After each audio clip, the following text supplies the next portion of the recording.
ദൈവനാമത്തിന് മഹത്വം ഉണ്ടായിരിക്കട്ടെ. പരിശുദ്ധ അമ്മയ്ക്ക് ഈശോയ്ക്ക് സ്തുതി. എൻ്റെ പേര് സനിത. ഞാൻ ഇടുക്കി കട്ടപ്പനയിൽ നിന്ന് വരുന്നു. പരിശുദ്ധ അമ്മ വഴിയുടെ മധ്യസ്ഥം വഴി എനിക്കുണ്ടായ ഒരു രോഗസൗഖ്യത്തെക്കുറിച്ചാണ് ഞാൻ പറയുന്നത്. 2022 എനിക്ക് പനിയുണ്ടായി. വൈറൽ ഫീവർ ആയിരുന്നു. എനിക്ക് പനി വരുന്നതിന് മുന്നേ സന്ധിവാതത്തിന് ചെറിയ പ്രോബ്ലംസ് ഉണ്ടായിരുന്നു. പനി വന്നതോടുകൂടി എല്ലാ രോഗങ്ങളും കൂടി തല മുതൽ പാദം വരെ എല്ലാ ജോയിൻറ്റുകൾക്കും വേദന, ഞരമ്പുകൾക്ക് വേദന, ബോഡി ഫുള്ള് വേദന, നടുവേദന, കുനിയാനും നൂരാനും വയ്യാത്ത അവസ്ഥ, കാലുകൾ തളർന്നു പോകുന്ന പോലത്തെ അവസ്ഥ, നടക്കാൻ തീരെ വയ്യ. പിന്നെ മരുന്ന് കഴിക്കുമ്പോൾ വയറ്റിൽ ഗ്യാസ് കെട്ടും, ഫുഡൊന്നും കഴിക്കാൻ പറ്റുവാത്ത അവസ്ഥ, തല കറക്കം, തണുപ്പ് തീരെ സഹിക്കാൻ പറ്റത്തില്ല. വീട്ടിൽ സ്വെറ്ററും സോക്സും ഷോളും ഒക്കെ ഇട്ടുകൊണ്ടാണ് ഇരിക്കുന്നത്. പുറത്തൊന്നും പോകാൻ പറ്റുകയില്ല. ഹസ്ബൻഡ് റൂം ഹീറ്റർ വാങ്ങിച്ചു തന്നു. എന്നിട്ട് എനിക്ക് ഷിവറിങ് തന്നെയാണ്. പല ഹോസ്പിറ്റലുകളിലും പോയി നോക്കി. ബ്ലഡ് ടെസ്റ്റ് ചെയ്യുമ്പം കുഴപ്പമൊന്നുമില്ല. അപ്പോൾ ഡോക്ടേഴ്സ് പറയും കുറച്ചൊക്കെ നിങ്ങളുടെ തോന്നലാണെന്ന് പറയും. ഇപ്പം ഈ രാത്രിയിൽ എനിക്ക് തീരെ ഉറക്കമില്ല. വയറ് വീർത്ത് വന്ന് ചങ്കിലും പുറത്തും ഗ്യാസ് കെട്ടി നിന്നിട്ട് ശ്വാസം മുട്ടുന്ന അവസ്ഥ. ഞാൻ ഉറക്കത്തിൽ ചാടി എഴുന്നേക്കും. എൻ്റെ ഈ അവസ്ഥ കണ്ട് എൻ്റെ മൂത്ത മോള് പറഞ്ഞു, അമ്മച്ചി ഏതായാലും ഉടമ്പടി എടുക്കുക, മാതാവ് അമ്മച്ചിയുടെ രോഗം മാറ്റിത്തരുമെന്ന് പറഞ്ഞു. അങ്ങനെ ഞാൻ 2022 മെയ് 4 ഓൺലൈനിൽ ഉടമ്പടി എടുത്തു. ആ സമയത്തൊന്നും എനിക്ക് ഉറക്കമില്ലായിരുന്നു. അപ്പം ആ ദിവസം ഞാൻ ഉടമ്പടി എടുത്ത ഒരു ബുധനാഴ്ചയായിരുന്നു. ആ ഞായറാഴ്ച 8 വെളുപ്പിന് ഒരു 4:30-5 മണിയൊക്കെയാണ്. ആ സമയത്താണ് ഞാനൊന്ന് ഉറങ്ങുന്നത്. അപ്പോൾ ഞാനൊരു സ്വരം കേട്ടു. അത് ആണിൻ്റെ ആണോ പെണ്ണിൻ്റെ ആണോ എന്നറിയില്ല. നല്ല കനഗംഭീരമുള്ള ഒരു സ്വരമായിരുന്നു, ആജ്ഞാപിക്കുന്ന സ്വരം. നീ ഉടമ്പടി എടുക്കണം 1000. ഇത്ര മാത്രമേ ഞാൻ കേട്ടുള്ളൂ.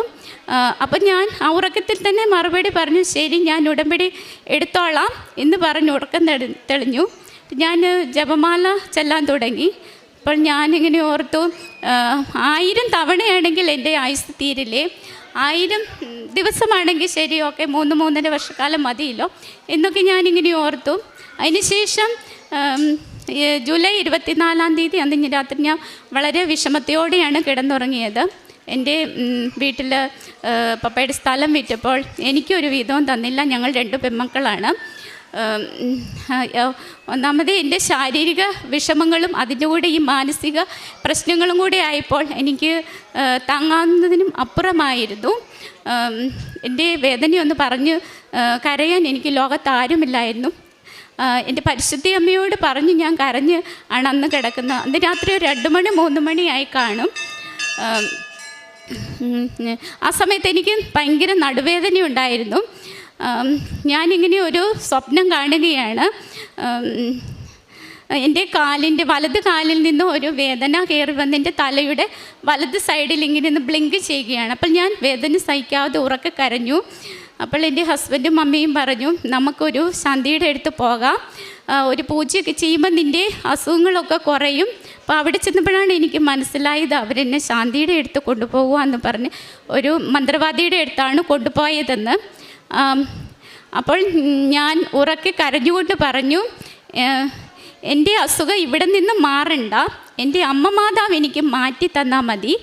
എൻ്റെ അമ്മയെ മാതാവേ മാതാവേ മാതാവേ എന്ന് ഞാൻ ഉറക്കെ 3 പ്രാവശ്യം കരഞ്ഞു. അപ്പോൾ ഞാൻ കട്ടിലിൽ കാല് നൂർത്തിരിക്കുകയാണെന്നാണ് കാണുന്നത്. അപ്പോൾ മാതാവിനെ ആദ്യം കണ്ടു. അപ്പം മാതാവിൻ്റെ വലത് കൈ കൊണ്ട് എൻ്റെ നടുവിനിട്ടൊരടി. പിന്നെ ഞാൻ മാതാവിനെ കണ്ടു. പിന്നെയും മാതാവിൻ്റെ നടുവിനിട്ടൊരടി. മൂന്നാമത് മാതാവിനെ കണ്ടു. മൂന്നാമത് എൻ്റെ നടുവിനിട്ടൊരടി. ഞാൻ ശരിക്കും മുന്നോട്ട് ആഞ്ഞു പോയി. പിന്നെ ഞാൻ ഈ നടുവേദനയെക്കുറിച്ച് ആലോചിക്കുന്നില്ല. പിന്നെ കുറച്ച് നാളുകൾക്ക് മുമ്പ് ഒരു ചേച്ചി എന്നോട് പറഞ്ഞു, മോളെ എനിക്ക് ഭയങ്കര നടുവേദനയായിട്ട് സഹിക്കാൻ പറ്റത്തില്ല എന്ന്. അപ്പോഴാണ് ഞാൻ എൻ്റെ ഈ നടുവേദനയുടെ കാര്യം ഓർക്കുന്നത്. അതിനുശേഷം എനിക്ക് വയറ്റിൽ ഗ്യാസ് കെട്ടലും ഭയങ്കര പ്രോബ്ലംസ്, ഷിവറിങ്, കാല് തളർന്നു പോകുന്ന അങ്ങനെ അവസ്ഥയൊക്കെ ആയിട്ട് അമൃത മെഡിക്കൽ കോളേജിൽ പോയി മരുന്നൊക്കെ മേടിച്ചുകൊണ്ട് വന്നു. വീട്ടിൽ വന്നിട്ട് എനിക്ക് നിൽക്കാനും ഇരിക്കാനും ഒന്നും പറ്റുവല്ലാത്ത അവസ്ഥയായിരുന്നു. അപ്പോൾ അടുത്തുള്ള ഹോസ്പിറ്റലിൽ പോയി സർജനെ കണ്ടു. അപ്പം ഡോക്ടർ പറഞ്ഞു നമുക്കൊരു സ്കാൻ ചെയ്ത് നോക്കാമെന്ന്. അപ്പോൾ സ്കാൻ ചെയ്തപ്പോൾ റൈറ്റ് ഓവറിൽ ഒരു സിസ്റ്റ് ഉണ്ട്, അതിപ്പം ഓപ്പറേഷൻ ചെയ്യാൻ പറ്റിയത്ര സൈസിലാണുള്ളതെന്ന് പറഞ്ഞു. അപ്പം നമുക്ക് ഏതായാലും ഒരു ഗൈനക്കോളജിസ്റ്റിനെ കാണാമെന്ന് പറഞ്ഞു.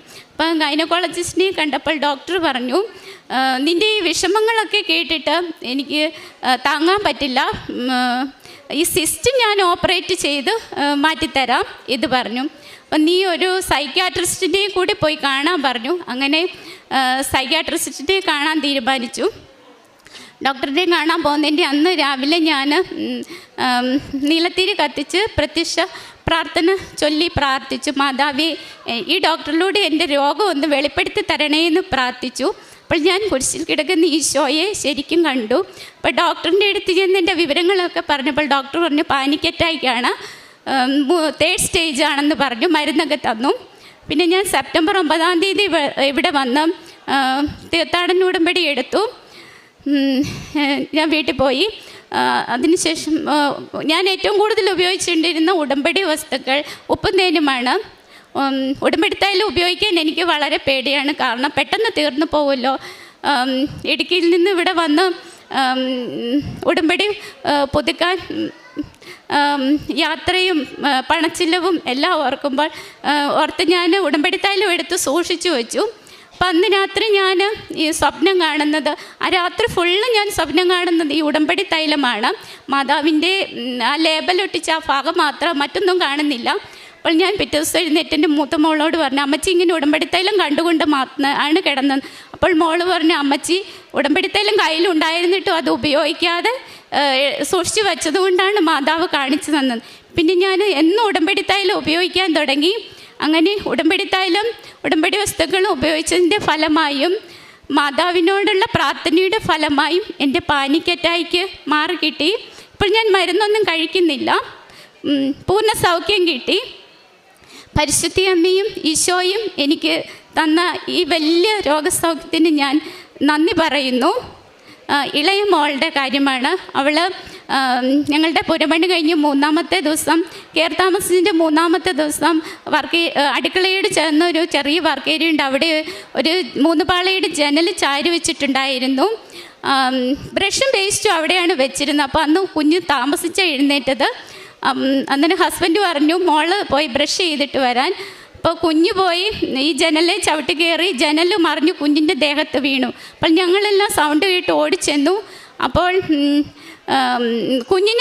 ഞങ്ങൾ ജനലും പിടിച്ചു പോക്കി കുഞ്ഞിനെ എടുത്തു. കുഞ്ഞിനൊരാപത്തും പറ്റിയില്ല. അതിന് മുന്നേ എൻ്റെ ആൻറ്റിയൊക്കെ ഇവിടെ വന്നപ്പോൾ കൊണ്ടുവന്ന ലോക്കറ്റ്, മാതാവിൻ്റെ ലോക്കറ്റ് കുഞ്ഞിൻ്റെ കഴുത്തിലിട്ട് കൊടുത്തിരുന്നു.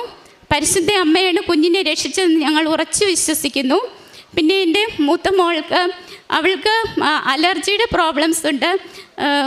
പനിയും ജലദോഷമൊക്കെ വന്നാൽ പെട്ടെന്ന് മാറത്തില്ല, കുറച്ച് താമസിച്ചാണ് മാറുന്നത്.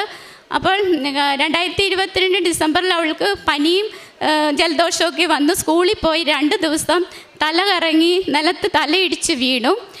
ഹോസ്പിറ്റലിൽ കൊണ്ടുപോയപ്പോൾ ഡോക്ടർ പറഞ്ഞു ഇയർ ബാലൻസിൻ്റെ പ്രോബ്ലമാണ്, 2 പ്രാവശ്യം വന്നുകൊണ്ട് ഇനിയും വരാൻ സാധ്യതയുണ്ട്. ഞാൻ അപ്പം മാതാവിനോട് പ്രാർത്ഥിച്ചു, ഞാൻ ഉടമ്പടി പുതുക്കാൻ വരുമ്പോൾ എൻ്റെ കുഞ്ഞിനെ കൊണ്ടുവന്ന് അമ്മയുടെ അടുത്ത് പ്രാർത്ഥിച്ചോളാം എന്ന് പറഞ്ഞു. അങ്ങനെ ഉടമ്പടി പുതുക്കാൻ വന്നപ്പോൾ ഞാൻ കുഞ്ഞിനെയും കൊണ്ടുവന്ന് പ്രാർത്ഥിച്ചിരുന്നു. ഉടമ്പടി തൈലം തൊട്ട് കൊടുത്തിരുന്നു. അങ്ങനെ ഇപ്പോൾ 2 വർഷമായി അവൾക്ക് പനിയും ജലദോഷമൊക്കെ വന്നു പോയിട്ടുണ്ട്. പക്ഷേ ഇതുവരെ ആ ഇയർ ബാലൻസിൻ്റെ പ്രോബ്ലമോ തലകറക്കമോ ഒന്നും വന്നിട്ടില്ല. എൻ്റെ ചേച്ചിയുടെ ഹസ്ബൻഡ് പിണങ്ങി ഹസ്ബൻഡിൻ്റെ വീട്ടിലാണ്. അപ്പം ചേച്ചിയുടെ മൂത്ത മോൾക്ക് പാനിക് അറ്റാക്ക് വന്നു. അവളെ ഞങ്ങൾ കോട്ടയം കാരിത്താസ് ഹോസ്പിറ്റലിലാണ് കൊണ്ടുപോയത്. അപ്പോൾ ഞങ്ങൾ ഹോസ്പിറ്റലിൽ ഇരുന്ന് പ്രാർത്ഥിച്ചിരുന്നു, എത്രയും പെട്ടെന്ന് കുഞ്ഞിന് സുഖമായി ഡിസ്ചാർജ് കഴിയുമ്പോൾ ഇവിടെ കൊണ്ടുവന്ന് അമ്മയുടെ അടുത്ത് സാക്ഷ്യം പറഞ്ഞോളാമെന്ന്. അങ്ങനെ ചേച്ചിയും മോളും വന്ന് സാക്ഷ്യം പറഞ്ഞു, ഞാനും സാക്ഷ്യം പറഞ്ഞോളാമെന്ന് പ്രാർത്ഥിച്ചിരുന്നു. എൻ്റെ ചിറ്റയുടെ ചിറ്റയ്ക്ക് ഷോക്ക് അടിച്ചിരുന്നു. ചിറ്റയുടെ അടുത്തുള്ള അയൽവക്കക്കാർ വിളിച്ചു പറഞ്ഞു, ഇങ്ങനെ ഈ ചേച്ചിക്ക് ഷോക്ക് അടിച്ചു, സീരിയസ് ആണെന്ന് പറഞ്ഞു. അപ്പോൾ ഞാൻ മാതാവിനോട് പറഞ്ഞു, എൻ്റെ മാതാവേ, എൻ്റെ ചിറ്റയെ രക്ഷിക്കണേ, ഞാൻ ഇവിടെ വന്ന് സാക്ഷ്യം പറഞ്ഞോളാമെന്ന് പറഞ്ഞു. ഒരു ദിവസം ICUവിൽ കിടക്കേണ്ടി വന്നു. പരിശുദ്ധയമ്മയുടെ കൃപ ഒന്നുകൊണ്ട് മാത്രമാണ് ചിറ്റ രക്ഷപ്പെട്ടത്. ചിറ്റയും ഉടമ്പടി എടുത്തിട്ടുണ്ടായിരുന്നു.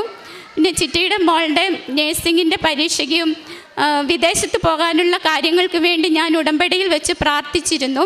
അതെല്ലാം അമ്മ മാതാവ് നടത്തി തന്നു. കാരുണ്യപ്രവൃത്തികൾ എന്ന് പറയുമ്പോൾ എനിക്ക് സാധിക്കുന്നവരോടൊക്കെ എനിക്കറിയാവുന്ന രീതിയിൽ കൃപാസന മാതാവിനെക്കുറിച്ചും ഉടമ്പടിയെക്കുറിച്ചും ഒക്കെ പറഞ്ഞു കൊടുക്കും. പിന്നെ എൻ്റെ മക്കളുടെ സ്കൂളിൽ എല്ലാ ചൊവ്വാഴ്ചകളിലും അടുത്തുള്ള ആശ്രമത്തിലേക്ക് ഫുഡ് കളക്ട് ചെയ്യുന്നുണ്ട്. ഞാൻ പ്രാർത്ഥിച്ച് ഉണ്ടാക്കി ഉടമ്പടി ഉപ്പൊക്കെ ഇട്ട് അവരുടെ കയ്യിൽ കൊടുത്തു വിടും. പിന്നെ അവിടെ അടുത്തുള്ള കുട്ടികൾ മാത്രം താമസിക്കുന്ന ഒരു അനാഥാലയത്തിൽ അന്നദാനം ഉണ്ടാക്കി കൊടുത്തിട്ടുണ്ട്.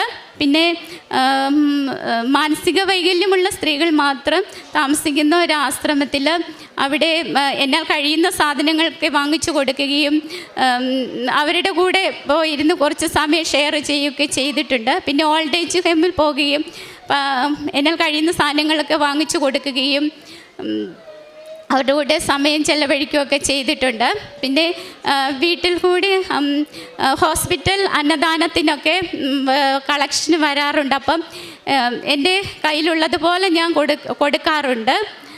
ഉടമ്പടി എടുത്ത സമയത്ത് എനിക്ക് ഉടമ്പടി എന്താണെന്നും ഒന്നും അറിയില്ലായിരുന്നു. അച്ഛൻ്റെ ടോക്കുകൾ കേട്ട് ഉടമ്പടി എന്താണെന്ന് മനസ്സിലാക്കുവാനും ഉടമ്പടിയിലെ കാര്യങ്ങളൊക്കെ ചെയ്യുവാനും സാധിച്ചു. നിത്യജീവനെക്കുറിച്ചൊന്നും എനിക്കറിയില്ലായിരുന്നു. അച്ഛൻ്റെ ടോക്കുകളിലൂടെയാണ് നിത്യജീവൻ എന്താണെന്നും അതിലേക്ക് എങ്ങനെയാണ് നമ്മൾ ജീവിക്കേണ്ടത് എന്നും ഒക്കെ മനസ്സിലാക്കാൻ സാധിക്കുന്നുണ്ട്. ഇത്രയും വലിയ കൃപ തന്ന പരിശുദ്ധ അമ്മയ്ക്ക് ഈശോയ്ക്കും കോടാനുകോടി നന്ദി പറയുന്നു. നിന്നെ പേര് ചൊല്ലി വിളിക്കുന്ന ഇസ്രായേലിൻ്റെ കർത്താവായ ദൈവം ഞാനാണെന്ന് നീ അറിയേണ്ടതിന് രഹസ്യ ധനശേഖരങ്ങളും അന്ധകാരത്തിലെ നിധികളും ഞാൻ നിനക്ക് വെളിപ്പെടുത്തി തരും.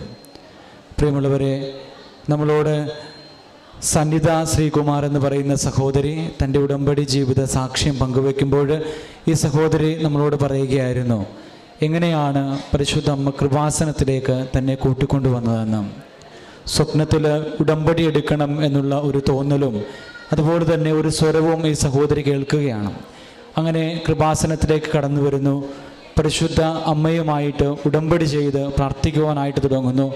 തുടക്കത്തിൽ രോഗസൗഖ്യങ്ങൾക്ക് വേണ്ടി പ്രാർത്ഥിച്ചുവെങ്കിൽ ഉടമ്പടിയുടെ സാക്ഷ്യം അവസാനിപ്പിക്കുമ്പോൾ ഈ സഹോദരി പറയുകയാണ്, എനിക്ക് നിത്യജീവനെക്കുറിച്ചുള്ള ബോധ്യം ഉടമ്പടിയുടെ ഓരോ ധ്യാനങ്ങൾ കൂടുമ്പോഴും ഉടമ്പടിയിൽ ജീവിക്കുമ്പോഴും എനിക്ക് നിത്യജീവനെക്കുറിച്ചുള്ള ബോധ്യങ്ങൾ ലഭിക്കുകയാണെന്ന്. പ്രിയമുള്ളവരെ, ഉടമ്പടി ആത്യന്തികമായിട്ട് ലക്ഷ്യം വെക്കുന്നത് നമ്മളെല്ലാവരും നിത്യജീവൻ പ്രാപിക്കണം എന്നുള്ളതാണ്. അപ്പോൾ അതിനു വേണ്ടിയിട്ടുള്ള ഒരുക്കമാണ് ഉടമ്പടി ജീവിതം എന്ന് പറയുന്നത്. ഉടമ്പടി ജീവിതത്തിൽ ഭൗതികമായിട്ടുള്ള അനുഗ്രഹങ്ങളും നേട്ടങ്ങളും നമുക്ക് ലഭിക്കുന്നു എന്നുണ്ടെങ്കിലും തിരിച്ചറിയേണ്ടത് ഉടമ്പടി ജീവിതം ആത്യന്തികമായിട്ട് നമ്മളെ കൊണ്ടുപോകേണ്ടത് നിത്യജീവനിലേക്കാണ്. അവർ വലിയ ബോധ്യത്തിലേക്ക് വളർന്നു വരുവാനായിട്ട് ഈ സഹോദരിക്ക് സാധിച്ചു എന്നുള്ളതാണ് ഈ സഹോദരിയുടെ ഉടമ്പടി ജീവിതം ഈ നമ്മുടെ മുൻപിൽ പങ്കുവെക്കുമ്പോൾ നമുക്ക് മനസ്സിലാകുന്നത്. ഇരു കരങ്ങളും അടിച്ചുകൊണ്ട് ഈ സഹോദരിയോടും കുടുംബത്തോടും ചേർന്ന് നിന്നുകൊണ്ട് നമുക്ക് ദൈവ തിരുനാമത്തെ മഹത്വപ്പെടുത്തി പരിശുദ്ധ അമ്മയ്ക്കും തിരുക്കുമാരനും നന്ദി.